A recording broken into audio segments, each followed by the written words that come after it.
আসসালামু আলাইকুম এভরিওয়ান, কেমন আছেন সবাই? আশা করছি সবাই ভালো আছেন। আলহামদুলিল্লাহ আমিও ভালো আছি। তো আজকে আসছি হচ্ছে রমনা পার্কে আর কি, যেটা ঢাকার শাহবাগে অবস্থিত। তো মেহেদি ভাই ঢাকা আসলো, তো ফোন দিল যে একটু বের হইতে বললো। তো ভাবলাম অনেক দিন তারপর দেখা সাক্ষাৎ হয় না আর কি, তো এই জন্য আসলাম। তো বিকালের এমন একটা টাইম আমরা আসছি, মানে একেবারে রোদও নাই বা খুব গরমও না, বাতাস আছে প্রচণ্ড, মানে ভালো লাগতেছে আর কি।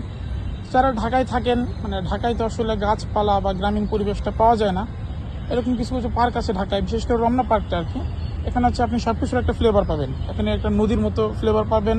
তারপরে হচ্ছে এরকম গাছপালা, মাটি ফ্লেভার পাবেন আর কি। ঢাকা শহরে মাটি আপনি মানে দেখবেনই না আর কি, রাস্তাঘাটে মাটি দেখা যায় না কোথাও। এখানে আসলে পুরো একটা গ্রামীণ পরিবেশ পাবেন। তো আসবেন মাঝে মধ্যে, মানে ছুটি টুটি পেলে শুক্র শনিবার, যেহেতু শুক্র শনিবার এসব পার্ক অনেক প্রচণ্ড ভিড় থাকে।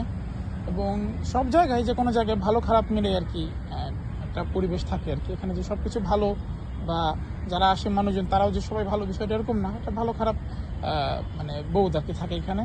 তো যারা আসবেন একটু সচেতনভাবে চলাফেরা করবেন যে কোনো জায়গায়, জাস্ট এই পার্কে না, বা বাংলাদেশের যে কোনো জায়গায় সবসময় সচেতনভাবে চলাফেরা করার চেষ্টা করবেন।